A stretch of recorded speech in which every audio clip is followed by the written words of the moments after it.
Sejam bem-vindos. Vamos conversar um pouco com o professor Cipriano Lucchesi, que é licenciado em Filosofia, mestre em Ciências Sociais e doutor em Educação, sobre um tema tão fundamental, professor Breno, que é a avaliação da aprendizagem. Professor, obrigada por ter aceito o nosso convite. Vamos iniciar o nosso diálogo, né, Breno? Tratar de avaliação, né, a gente sabe, professor, que é sempre muito importante, primeiro por ser um recurso pedagógico tão necessário para auxiliar educadores, né?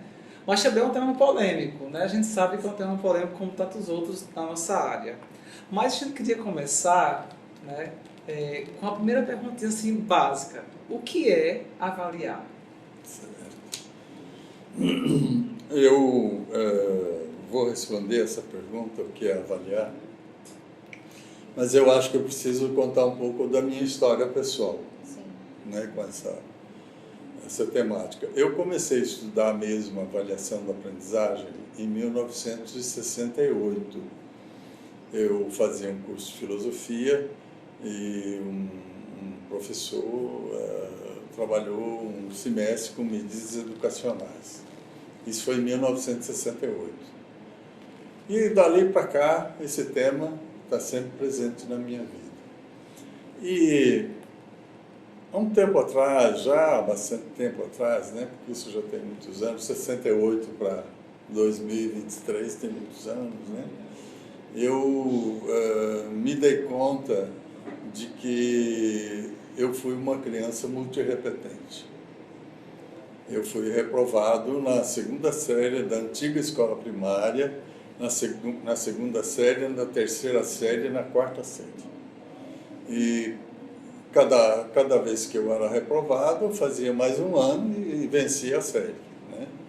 E quando eu terminei a escola primária, que era de 4 anos, a outra possibilidade era entrar no ginásio, que hoje são as últimas séries do ensino fundamental.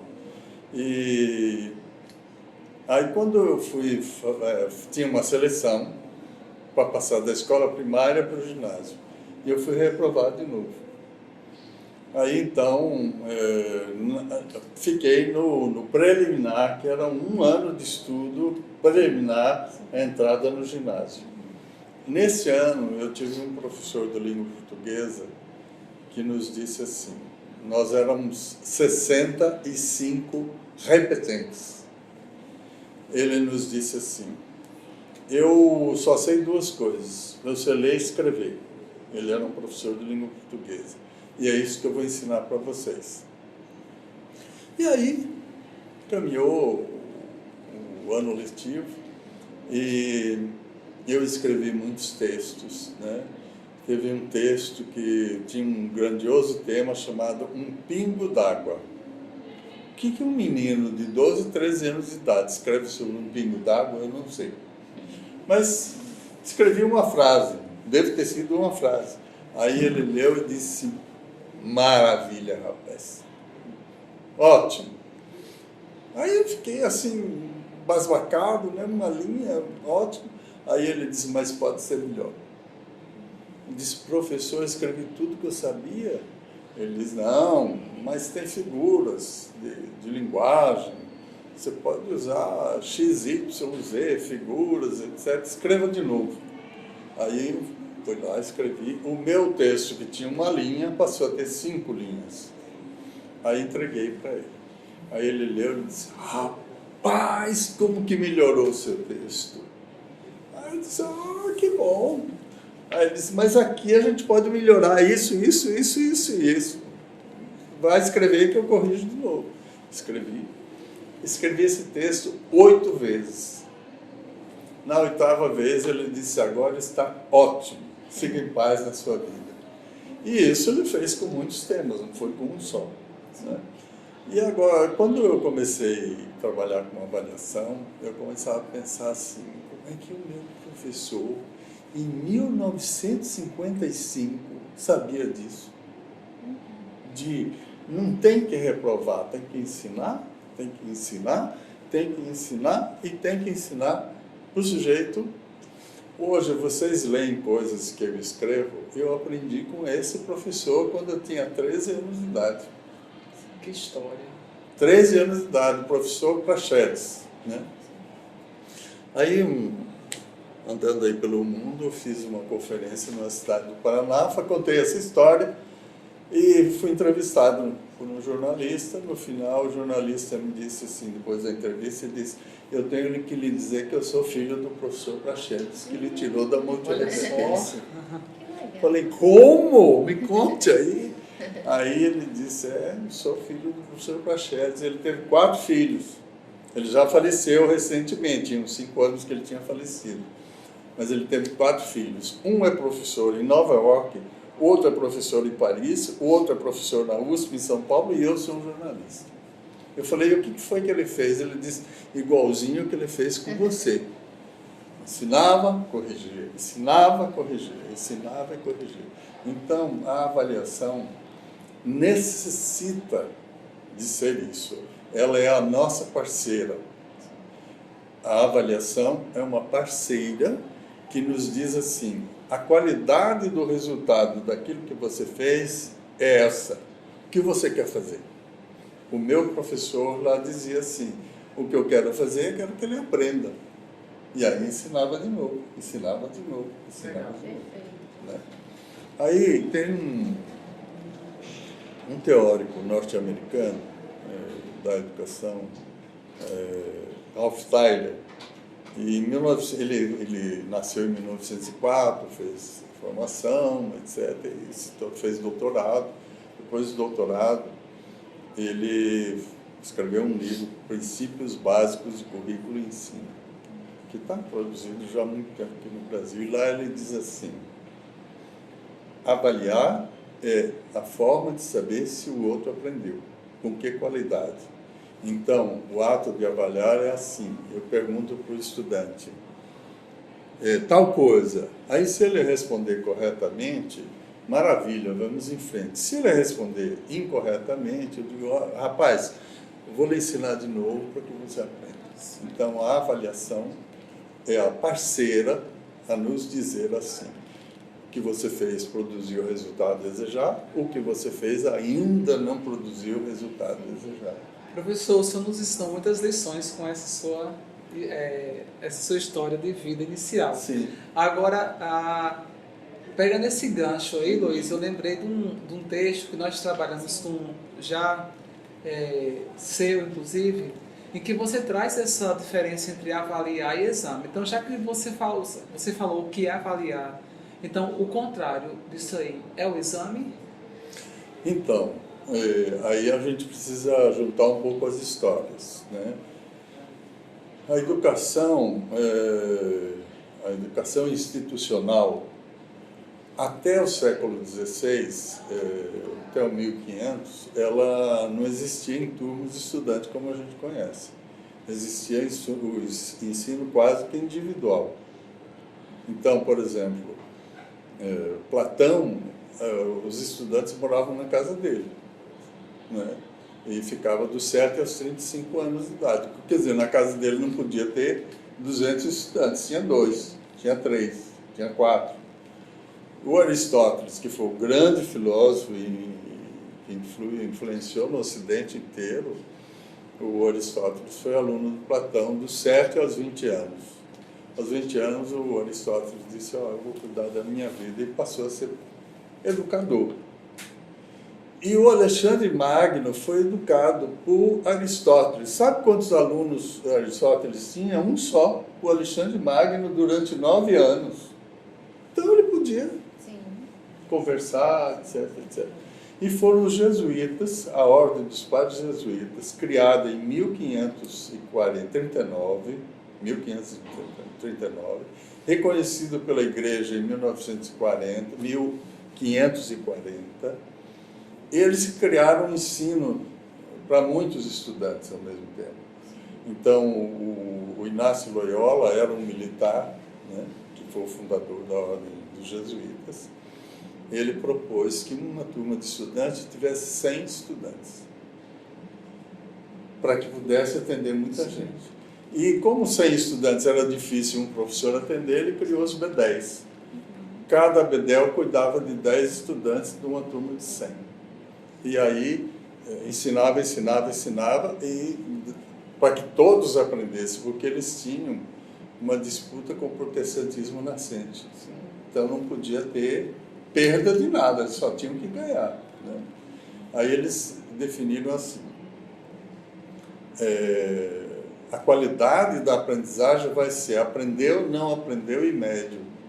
Aprendeu era o que eles queriam. Não aprendeu, tinha que ensinar de novo. E o médio estava mais ou menos, né? Quando veio a Revolução Francesa, portanto, 200 anos depois, né, 1789, que é a Revolução Francesa, após a Revolução Francesa se definiu que a aprendizagem era registrada, a qualidade da aprendizagem era registrada de 0 a 10. Então, nota 1, nota 2, nota 3, nota 3, e assim por diante, né? E aí, então, eles... a partir de lá, vocês tiveram notas de 0 a 10, ou de 0 a 100, e assim por todos nós tivemos. E ainda temos até hoje, né? Só não tem os países de colonização inglesa, que é A, B, C, D e E, né? E aí, então, o que ocorre, com o que aconteceu com vocês, comigo, com todos que vão estar usando dessa conversa aqui, era assim, eu ensinei adição, aí o menino tirou 10. Eu ensinei subtração, ele tira 2. Aí eu faço a média, 10 com 10, 10 com 2, 12, dividido por 2, 6. 6 é uma nota de aprovação. Então, o estudante está aprovado porque tirou média 6, mas ele só aprendeu adição. E é assim que funciona até hoje, a média de notas, né? E aí isso traz uma distorção. Então, o ideal seria assim: ensino adição, tirou 8. Ensino adição, ele tirou 5, eu ensino, até que ele chegue no 8. Ele ensino multiplicação, tem que chegar no 8. Ensino divisão, tem que chegar... Aí, então, teria uma qualidade satisfatória de aprendizagem para todos. Perfeito, professor. Então, essa legislação, a partir da Revolução Francesa para cá, e que o Brasil tem... O Brasil adotou isso em 1848. De lá, a gente tem, nós todos vivemos isso, vocês viveram, e a média de notas faz isso que acontece com todos nós, com a qualidade da cidadania. Isso. E aí, aproveitando, né, que você está trazendo um pouco dessa realidade, essa história, né? E é uma realidade que é presente até hoje. Quais são os mitos que estão envoltos aí da temática da avaliação? Quais? Os mitos. Existem alguns mitos sobre o que é avaliar, né? Repara, como historicamente nós trabalhamos só com exames, né? A gente começou a falar usar o termo avaliação de aprendizagem no Brasil mais ou menos em 1970. Quer dizer, o Ralph Tyler produziu essa denominação em 1930.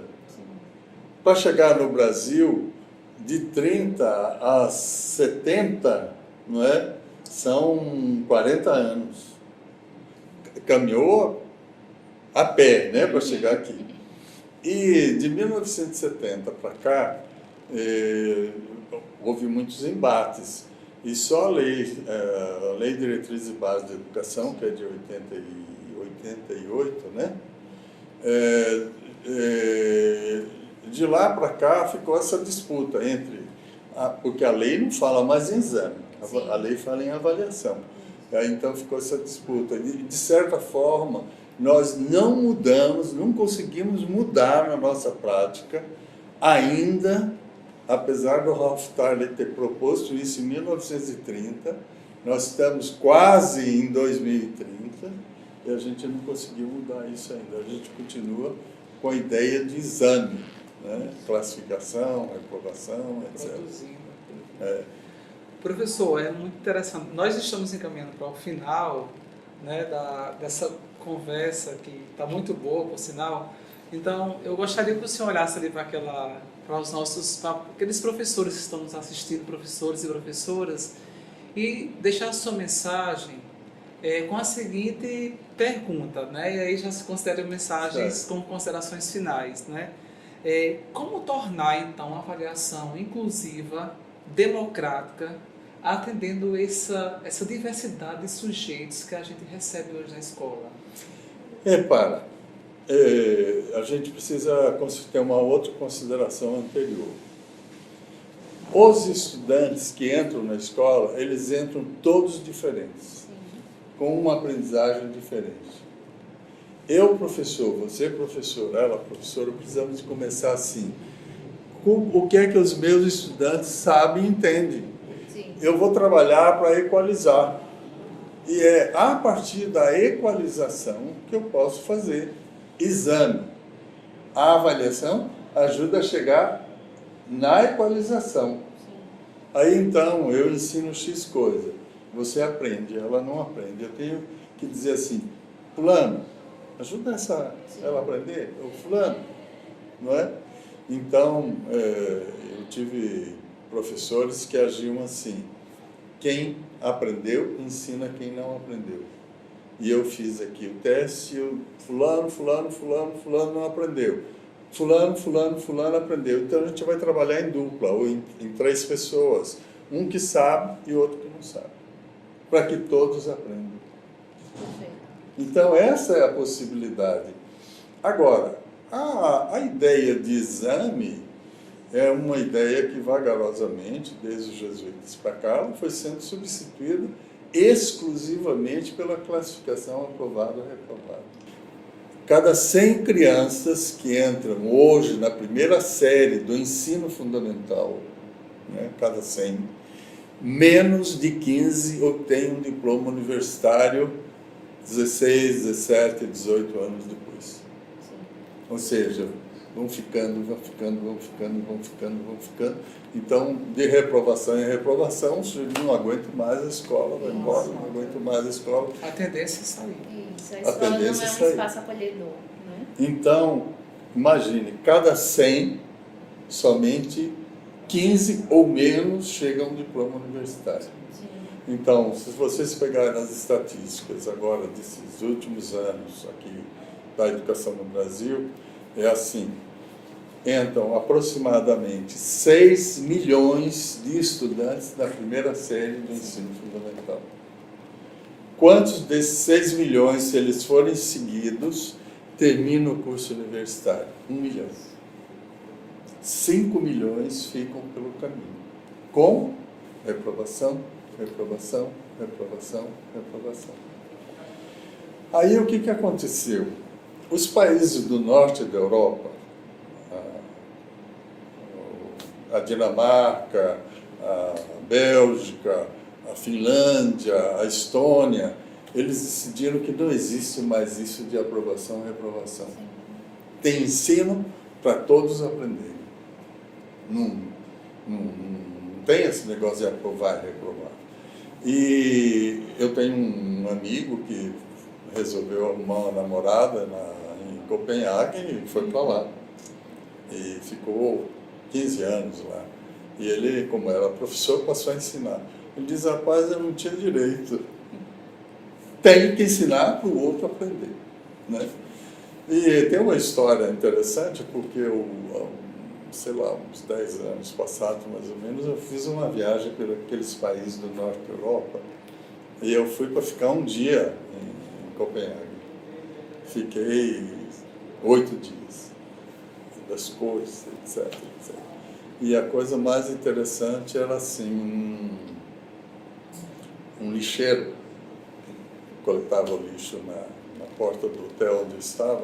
Eu tive a curiosidade de perguntar para ele qual é o seu nível de escolaridade. Sim. Ele disse, tem um diploma universitário. Eu falei, como? O lixeiro tem um diploma universitário. Aí eu falei, que conteúdo? Ele disse, biologia. Lixeiro tem que conhecer biologicamente as coisas para poder cuidar do lixo da cidade. O lixeiro tinha um diploma universitário de biologia. E todos têm diploma universitário. Aí a gente vai dizer assim, para que todo mundo ter diploma universitário? Para ter uma vida mais saudável. Sim. Aí você anda em Copenhague, por exemplo, Bruxelas, ou as cidades, Estônia, etc. Nossa, o respeito das pessoas ao outro é fantástico, é maravilhoso, né? E cuidadoso. Eu vou só contar mais uma historinha que eu fui lá. Em Copenhague, todo mundo anda de bicicleta, porque é uma cidade plana, absolutamente plana. 80% da população se locomove de bicicleta. Então, não é 2 bicicletas na rua, é 80, 100, 200 bicicletas, todo mundo pedalando. Aí eu vi uma coisa assim, um sujeito que está aqui do lado esquerdo e 200 pessoas pedalando, quer sair para o lado direito. Como é que ele faz, todo mundo pedalando junto? Aí eu vi que um sujeito fez assim, ó. Ele ergueu o braço assim, eu estava andando a pé, né? Eles estavam lá andando de bicicleta, ele ergueu o braço assim. Aí os ciclistas que estavam do lado direito foram reduzindo a velocidade e ele foi saindo. Quando ele saiu lá, que ele queria sair para o lado direito, todo mundo pedalando de novo em alta velocidade. Como é que se faz isso? É educação, gente. E é não exclusão, é trazer para dentro, trazer para dentro, trazer para dentro e garantir uma formação, garantir um caminho, um percurso de formação, de aprendizagem, que não é só conteúdo escolar, mas é conteúdo escolar com cidadania. Isso. E também não é só cidadania esquecendo o conteúdo escolar. É um casamento, né? É? Uma integração. Sim, porque nós, eu e vocês, nós somos razão e emoção. Isso. Então, pela razão a gente entende, pela emoção a gente convive. Perfeito, professor. Então foi isso que eles fazem, e aí por isso que é maravilhoso. Se vocês um dia puderem ir nesses países do norte da Europa, vocês vão ver que maravilha. Perfeito. A gente ainda tem que aprender muito, né, sobre a temática da avaliação. Na verdade, esse papo daria muito mais, né? Muito mais porque a gente poderia entrar nas questões metodológicas, etc. Psicológicas. Tem muita coisa que envolve a temática, mas assim, professor, a gente agradece a entrevista, né? Obrigada por nos permitir te ouvir mais uma vez. Muito grato também, muito grato. Espero que esse papo, essa conversa ajude as pessoas a pensarem que a avaliação não é o topo da prática educativa. Sim. O topo da prática educativa é ensinar para o outro aprender. Agora, no ato de ensinar, eu tenho que planejar o ensino, tenho que executar o ensino, e em terceiro lugar, eu tenho que avaliar. Então, a avaliação é a parceira, né? Eu costumo dizer que a avaliação, o símbolo da avaliação é o grilo, na história do Pinóquio. Sim. Porque o Pinóquio era muito danado, né? Ele seguia, ele dava na telha dele. E o grilo morava dentro do ouvido do Pinóquio. Aí o grilo dizia para ele assim, rapaz, o caminho não é esse. Mas o grilo insistia. Aí o grilinho dizia assim, mas rapaz, eu disse para você que o caminho não é esse, o caminho é aquele de lá. E o Pinóquio, cabeça dura, ia outra vez para o lado de cá. Então o grilo é a avaliação. Sim. A avaliação nos diz assim, você já agiu, já trabalhou, produziu esse resultado, ele não é satisfatório, o que você quer fazer? É isso que faz a avaliação. Obrigada. Eu já tinha já era sinônimo, quando eu li seus textos, a avaliação para mim já era sinônimo de acolhimento. Hoje aprendi mais um, Luiz, a avaliação é a nossa parceira. Professor, muito obrigado. Viva. Encerramos por aqui a nossa conversa e até a próxima. Ok, até a próxima. Viva! Obrigada. E espero que todos que ouçam essa conversa aqui, Sim. o meu desejo é que todos usem a avaliação, deixem de usar essa coisa classificatória, probatória, ameaçadora, etc. A avaliação é uma parceira. Eu estou aqui para ajudar a seguir no caminho melhor e mais satisfatório. Né? Muito obrigada. Viva! Obrigado também. Muito grato por vocês.